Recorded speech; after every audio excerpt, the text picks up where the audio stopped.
My name is Miss Amy. I'm one of the children's librarians here at Monroe County Public Library, and today I'm doing story time with you. And we're going to be reading Add a Twist, Scientist by Andrea Beatty. But before we do that, we're going to do our welcome song.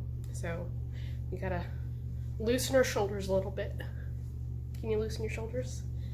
Okay. Can you look up and then look down? Can you wiggle your fingers? Can you touch your nose? Not pick your nose, touch your nose. Okay, that's important. Okay, so we're gonna do our hello song. It involves sign language, so a reason why we're gonna stretch our hands a little bit. So the first sign, some of you might already know this song, but for those that don't, I'm gonna go over some of the sign language with you before we actually put it all together in the song. So we're gonna do hello, which is a salute, hello. We're gonna do friends, which is when you take your two fingers, your index fingers, you're gonna make little hooks out of them.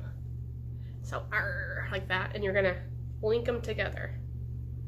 This means friends. The next is say, and you're gonna put your hand, I'm using my right hand, up near your mouth. Say. Say. Time is when you look at your wrist and you're gonna act like you have a watch on. Maybe your grown-up has a watch.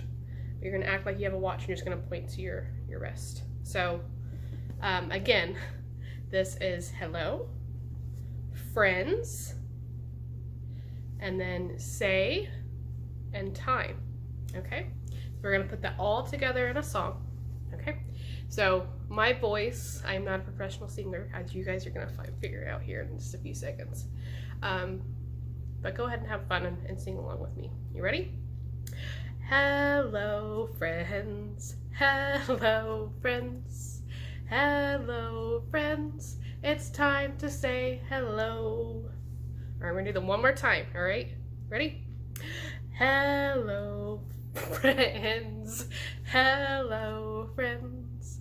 Hello, friends. It's time to say hello. All right. So thank you for doing that song with me, and for those of you that went out of your comfort zone, I really appreciate it. So next we're gonna read our Add a Twist, Scientist by Andrea Beatty, and I'm gonna be actually using an ebook on Hoopla. So I'm gonna be plugging that a lot throughout the story time because there are tons and tons of really good picture books available through this e-resource that you guys all have access to with your library card.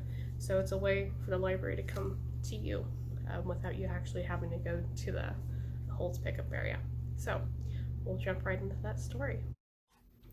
Add a Twist, Scientist by Andrea Beatty.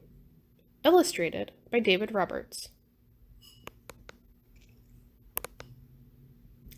Ada Marie, said not a word till the day she turned 3. She bounced in her crib and looked all around, observing the world but not making a sound. She learned how to climb and made her bed break, with a trail of chaos left in her wake. She ran through the day chasing each sound in sight, and didn't slow down till she conked out at night. Where is Ada Marie? Do you see her on the page? She's not in her crib. Oh, oh my goodness, she's on top of a dresser? Ooh, is that a good place for a toddler to be? Or an adult for that matter? No, it's a bad place to be. That's dangerous. But look at this chaotic mess that she's made of her room. There's lots of goodies that you can see. I think we should play a short game of I Spy with this mess. Let's see. I spy with my little eye. I block with the letter A.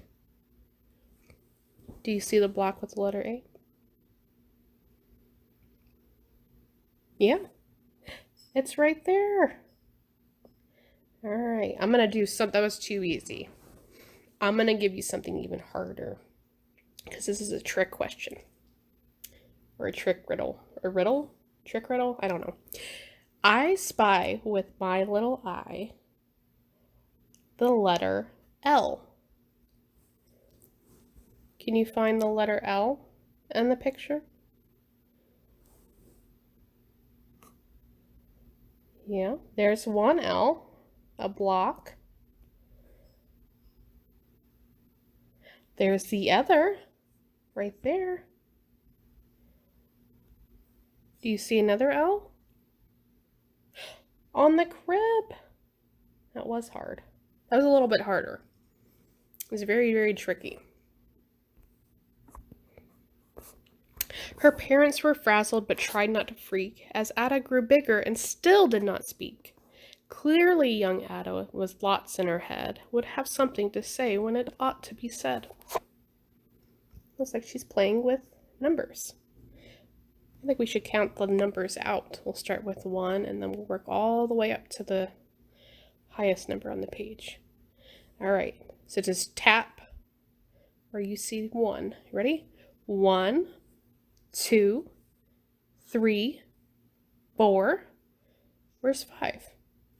By the elephant. 5, 6, 7, 8, 9.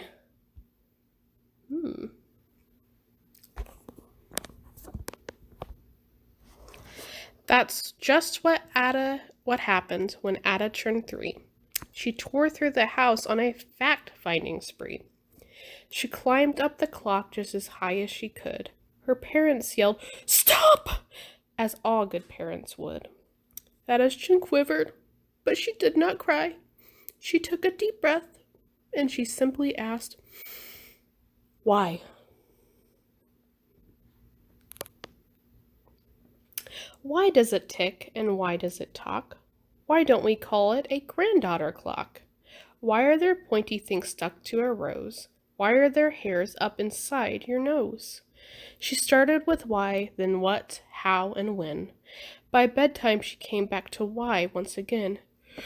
She drifted to sleep as her dazed parents smiled at the curious thoughts of their curious child, who wanted to know what the world was about. They kissed her and whispered, "You'll figure it out." Her parents kept up with their high-flying kid, whose questions and chaos both grew as she did. Ooh, my goodness, she has lots of questions. What is she holding on the first page here? Do you see that? Is it a turkey? No. Is it a teeny tiny pony? No. It's a turtle. And then on the second page, what is she learning about here? It looks like she's learning about space and planets. Can you find the planet Earth in one of the pictures? Yeah, right there. What color is the planet Earth on that picture? Blue and green.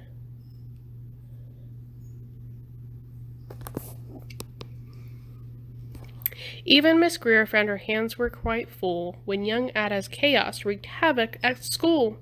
But this much was clear about Miss Ada Twist. She had all the traits of a great scientist.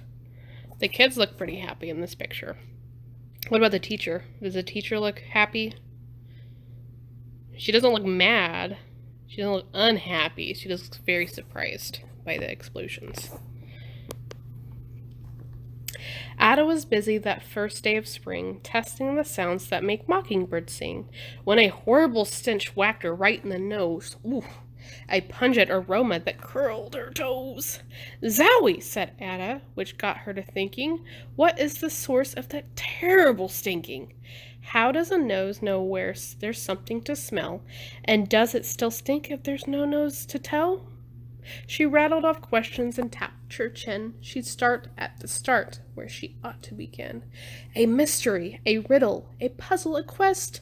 That was the moment that Ada loved best. What do you think on this picture? Do you see anything that might smell bad?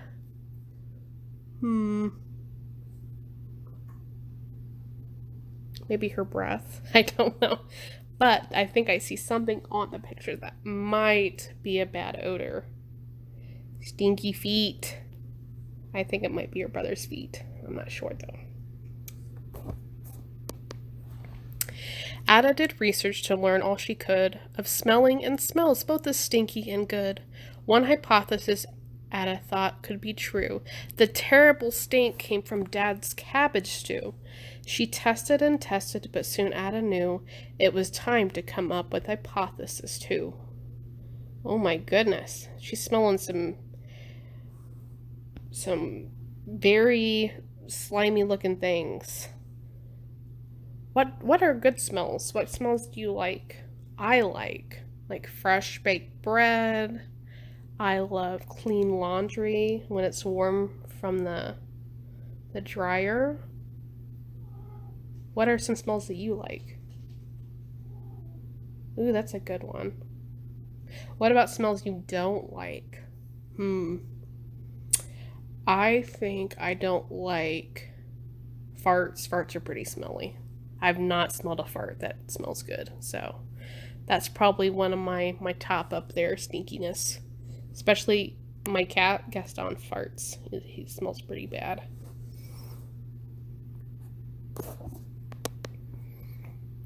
Then zowie! The stink struck again, just like that. Hypothesis 2. It's caused by the cat.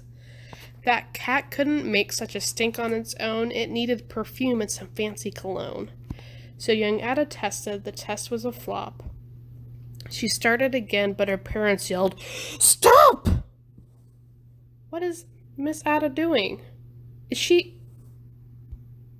putting the cat in a washer? Is that good to do? No, that's really bad because you can hurt the kitty that way. I would never put an animal in a washer or dryer. But what other weird stuff is she doing on this page? You can hear my kitty in the background. He likes this story. She's spraying the kitty with perfume. Ooh, that doesn't do. I don't think I would do that either. Lots of perfume bottles.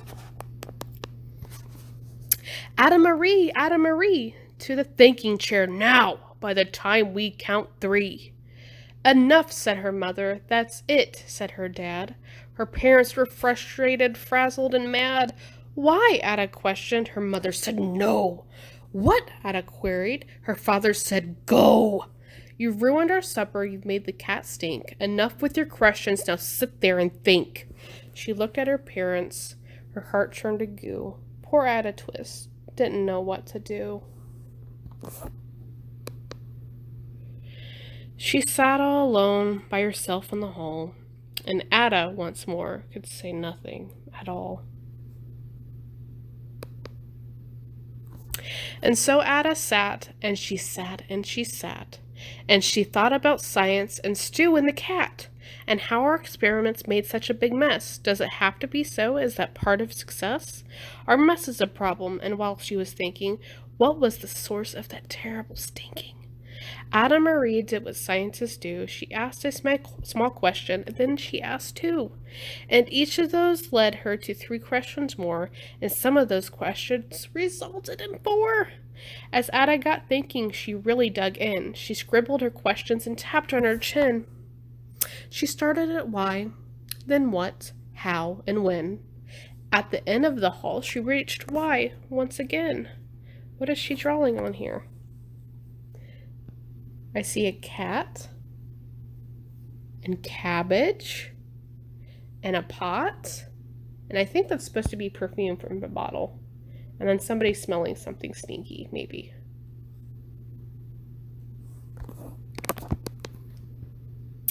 Her parents calmed down and they came back to talk. They looked at the hallway and just had to gawk.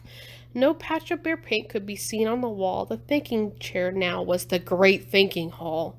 They watched their young daughter and sighed as they did. What would they do with this curious kid, who wanted to know what the world was about? They smiled and whispered, "We'll figure it out." Oh my goodness, look at how much drawing she's done on the wall. It's like a mural. I know, Gaston. It's crazy how much she's drawing on here. She's a pretty good drawer. And that's what they did, because that's what you do when your kid has a passion and heart that is true. They remade their world. Now they're all in the act of helping young Ada sort fiction from fact. She asked lots of questions. How could she resist? It's all in the heart of a young scientist. I see 2 cats on this page. Speaking of cats, I see, can you find both of them? One's really well hidden. One is in the dad's lap. Where's the other one? I'll give you a hint. It's somewhere on the second page here. Whoop.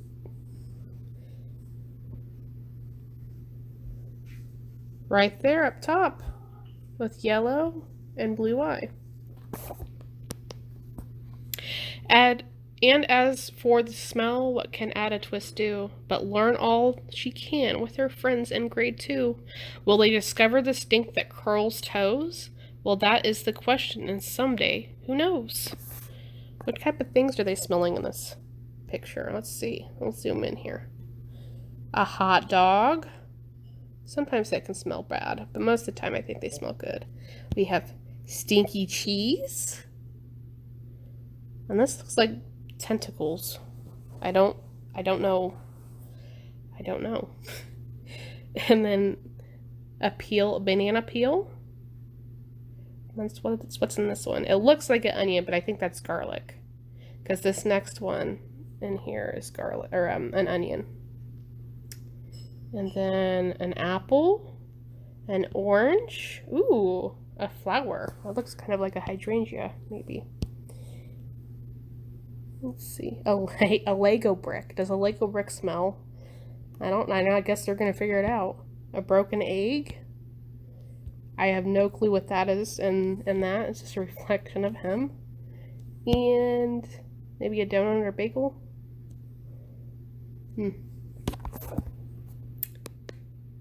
All right.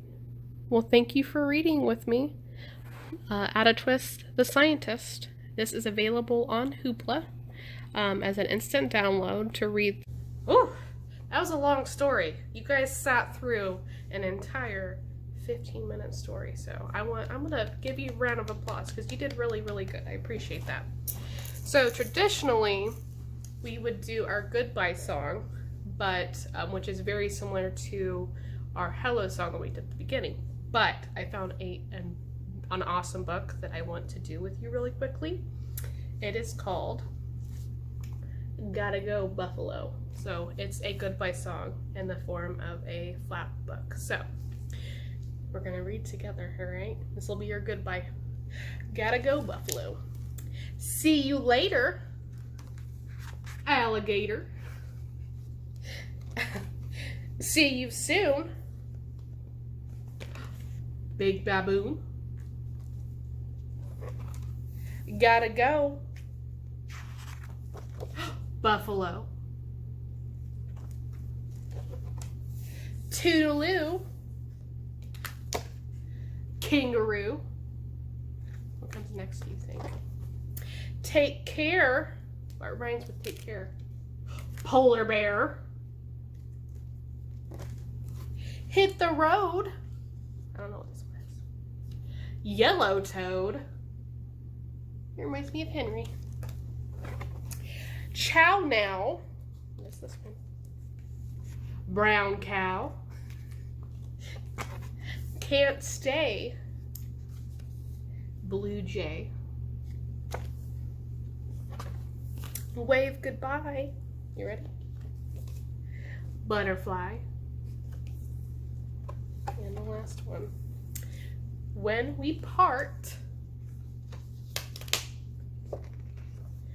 you're in my heart. Oh, it's really cute. So those are the different little butterflies and little animals and critters. So thank you for bearing with me for this story time. I really appreciate it. I always have fun doing this and act like a fool. So I will see you soon. Bye.